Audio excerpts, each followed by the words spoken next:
Right a program, enter a number and check given number is divided by 4 and 6। यानी कोई number ले लीजिए, जैसे हमने ले लिया 12 को चेक करना क्या ये 4 से भी डिवाइड हो रहा है और 6 से भी डिवाइड हो रहा है। तो चलिए 4 × 12, मॉडुलस क्या आ गया 0, 6 × 12 मॉडुलस क्या आ गया 0 आ गया। ठीक है, ऐसे अगर हम 18 ले लें तो 18 को हम डिवाइड करें पहले 4 से और 18 को ही डिवाइड करें 6 से, तो 4 चौक 16, तो कितना आ गया रिमाइंडर 2 आ गया। यानी ये 4 से पूरी तरीके से डिवाइडेड नहीं है। 6 की बात करें तो 6 × 18, देखिए पूरी तरीके से कट गया, रिमाइंडर 0 आ गया। यानी एक कंडीशन सही, कंडीशन गलत है। हमने कहा जब दोनों से कटेगा तभी आपको रिजल्ट प्रिंट करना है। ठीक है, तो अब इसी का प्रोग्राम बनाएंगे। तो जब वो संख्या दोनों से कटेगी तो वो संख्या हमको बताएगा, नहीं कटेगा तो बता देगा कि ये नंबर डिवाइड नहीं कर पा रहा दोनों। ठीक है, यानी जो नंबर हमने इनपुट कराया है वो नंबर 4 और 6 से डिवाइड नहीं हो रहा। एक से हो उससे कोई मतलब नहीं, हो सकता है वो 4 से हो जाए, हो सकता है 6 से हो जाए, हो सकता है दोनों से ना हो, और एक बार होगा कि दोनों से हो जाए। तो हमें ऐसे नंबर्स को ही निकालना है। हम इनपुट डालेंगे, वो चेक करके बताएगा कि दोनों से कटेगा कि नहीं कटेगा। तो देखिए सिंपल हम क्या करते हैं, यूजर से एक इनपुट ले लेते हैं। तो हमने क्या लिखा, n equal to given input enter a number.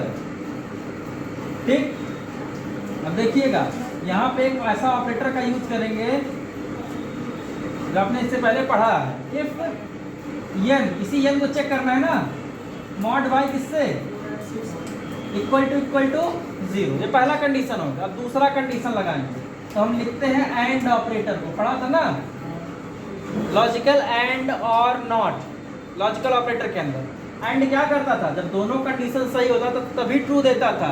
तो भाई हमें यही तो चेक करना है कि जब 4 से भी डिवाइड हो और 6 से भी डिवाइड हो, यानी यहाँ से रिजल्ट ट्रू मिले और यहाँ से रिजल्ट ट्रू मिले, तब फाइनली रिजल्ट ट्रू मिलेगा हमको। यहाँ पर हमने क्या किया, लिख दिया एंड, और n is mod by 6 equal to 0, और यहाँ पर हमने डॉट लगा दिया, यानी सेमीकोलन बना दिया। अब इसके अंदर लिखेंगे प्रिंट, अगर ऐसा हो तो क्या लिखेंगे, n कॉमा इज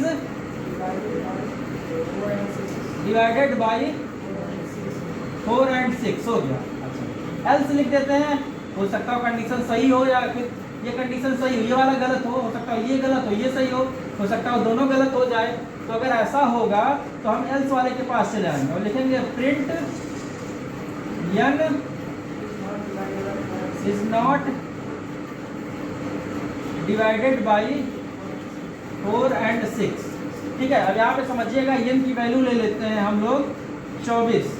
ठीक है, देखिए ये सब कुछ प्रीडिफाइंड होता है, सब कुछ आपको लिखवाया गया है, लेकिन अगर आपने लॉजिक समझ लिया तो इनको सीक्वेंस को आप समझ जाएंगे।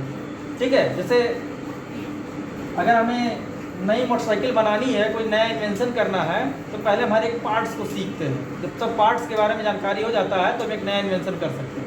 तो ये एग्जांपल समझ लीजिए, आपने सारे पार्ट्स के बारे में पढ़ा है, उसको असेंबल करना है। तो असेंबल क्या कैसे करेंगे, जब आपका लॉजिक भी क्लियर रहेगा और सारे पार्ट्स भी क्लियर रहेंगे।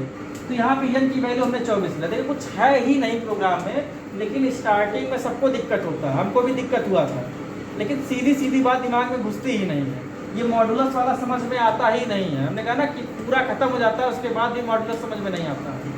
तो देखिए 24 को डिवाइड करना है 4 से और इसी 24 को डिवाइड करना है 6 से। हमें यही करना है कि भाई ऐसा भी तो हो सकता है कि कोई संख्या लें, वो दो संख्याओं से कट रहा है कि नहीं कट रहा है।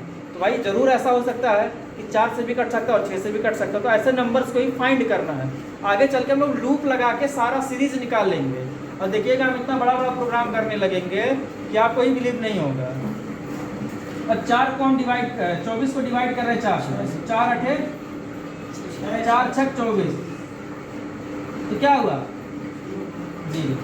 इसका रिजल्ट क्या आया, यहाँ इतने का रिजल्ट क्या आया 0 आया ना। तो 0 = 0 क्या मिल गया, ट्रू।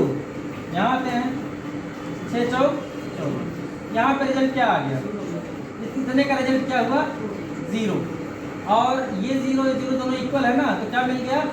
अब एंड ऑपरेटर को याद कीजिए। एंड ऑपरेटर कहता था जब दोनों कंडीशन सही होंगे तब रिजल्ट जाके सही मिलेगा।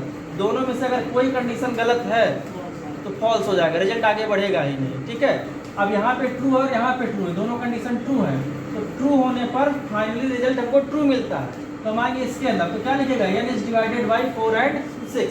लेकिन अगर यहीं पर n की वैल्यू को हम लोग 26 कर दें या फिर 30 कर दें, n की वैल्यू को क्या कर दें, 30 कर देना है। अब देखिएगा क्या ये दोनों से डिवाइडेड है, 4 सते 28, रिमाइंडर क्या आया 2, यानी अब इतने की वैल्यू क्या हो गई, इतने की वैल्यू क्या हो गई, इतने की वैल्यू नहीं, इतने की वैल्यू केवल इतने की वैल्यू, भाई यही तो कैलकुलेट किया इसने, इतने की वैल्यू 2 हो गई। ठीक है, और इसकी वैल्यू 0 है ही, तो क्या 2 और 0 बराबर है, क्या हो जाएगा फॉल्स। इसको डिवाइड, इसको करते हैं 6 5 30, इसकी वैल्यू क्या होगी इतने की 0, 0 0 बराबर है ना, तो रिजल्ट क्या आएगा ट्रू। अब एंड ऑपरेटर में फॉल्स और ट्रू मिलकर क्या बनता है, फॉल्स बनता है, तो रिजल्ट क्या आएगा, यानी ये का 30 is not divided by 4 and 6। तो इसी तरीके से वर्क करता है। ठीक है, समझ में आया। इसको जब तक आप अपने मन से एक बार मोबाइल पर रन नहीं कराएंगे या सिस्टम पर रन नहीं कराएंगे तब तक समझ में नहीं आएगा। अब आपके पास 5 प्रोग्राम हो गया, अब इसको आप लोग 5 प्रोग्राम को रन कराइए। जब आप रन कराएंगे तो कुछ चीज़ें इसमें होती हैं कि आपको याद भी करना पड़ता है, तो धीरे धीरे आपके दिमाग में स्टोर हो जाएगा। ठीक है, नोट कर लीजिए।